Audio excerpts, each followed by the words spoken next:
Madilog Tan Malaka, materialisme, dialektika, dan logika.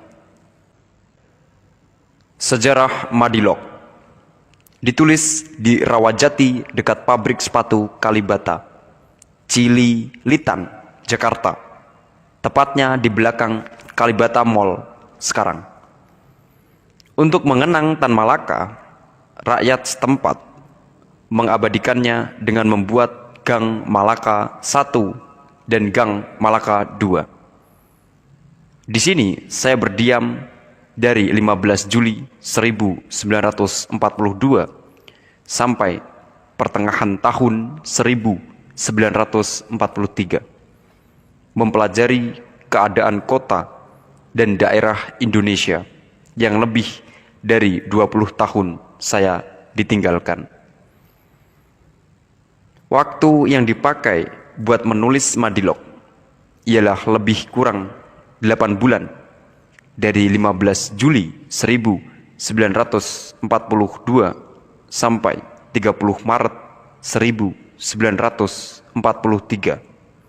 Berhenti 15 hari, 720 jam, ialah kira-kira 3 jam sehari.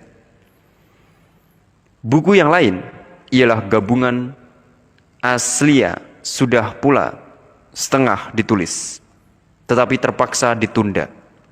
Sebab yang pertama karena kehabisan uang, kedua sebab sang polisi, Junsa namanya, di waktu itu sudah 2 kali datang memeriksa dan menggeledah rumah, lebih tepat lagi pondok tempat saya tinggal.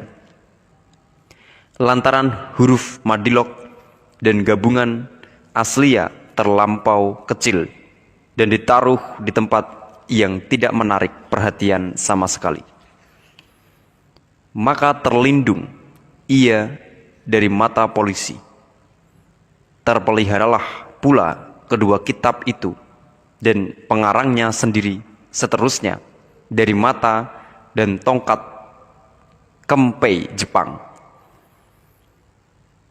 Lantaran hawa kediaman saya itu sudah agak panas dan bahaya kelaparan sudah mengintip, maka terpaksalah saya memperhatikan pekerjaan saya menulis gabungan Aslia.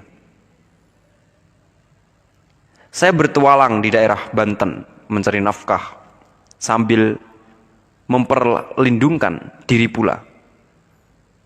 Akhirnya saya dapat pekerjaan tetap di tambang arang, Bayah. Disinilah saya mendapat pekerjaan sedikit lebih tinggi dari Romusa biasa.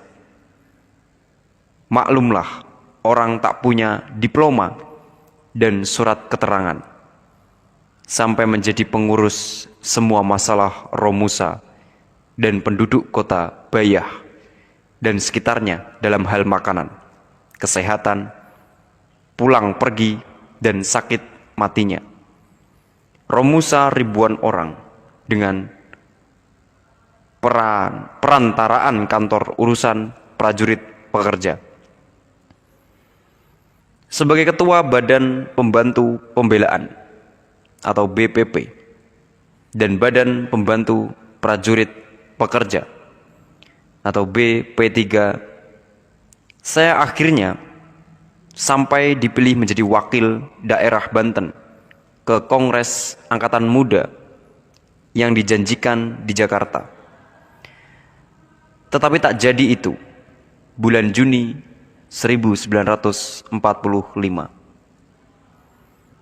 Disinilah saya berjumpa dengan pemuda seperti Sukarni, Khairul Saleh, dan lain-lain yang sekarang mengambil bagian dalam pergerakan Persatuan Perjuangan. Juga dengan pemuda lainnya seperti seorang jurnalis yang amat dikenal di sekitar Bayah ketika itu. Tak lebih dan tak kurang dari Bang Beat alias Anwar Cokro Aminoto dan saudaranya. Resan minyak ke minyak, resan air ke air, kata pepatah. Demikianlah penarang ini yang pada masa Jepang itu memperkenalkan dirinya dengan nama Iljaz Hussein, dengan jalan memutar sampai juga ke golongan yang dicari yang mulai mengambil bagian besar dalam pergerakan kemerdekaan Indonesia. Pada tanggal 17 Agustus 1945 ialah golongan pemuda. Pekerjaan revolusioner di samping pemuda itu sampai sekarang terus berlalu, yakni dalam persatuan perjuangan yang sudah mulai menulis sejarah. Atas permintaan pemuda pulalah Madilog sekarang akan disebarkan di antara mereka yang rasanya sanggup menerimanya. Pena merayap di atas kertas dekat Cililitan di bawah sayapnya pesawat Jepang yang setiap hari mendengungkan kecerobohannya di atas pondok saya. Madilog ikut lari bersembunyi ke Bayah, Banten, ikut pergi mengantarkan Romusa ke Jawa Tengah, dan ikut menggeleng-geleng kepala memperhatikan proklamasi Republik Indonesia. Di belakang sekali ikut pula ditangkap di Surabaya bersama pengarangnya. Berhubungan dengan gara-garanya, Tan Malaka palsu, bahkan hampir saja Madilog hilang. Baru 3 tahun sesudah lahirnya itu, Madilog sekarang memperkenalkan dirinya kepada mereka yang sudi menerimanya.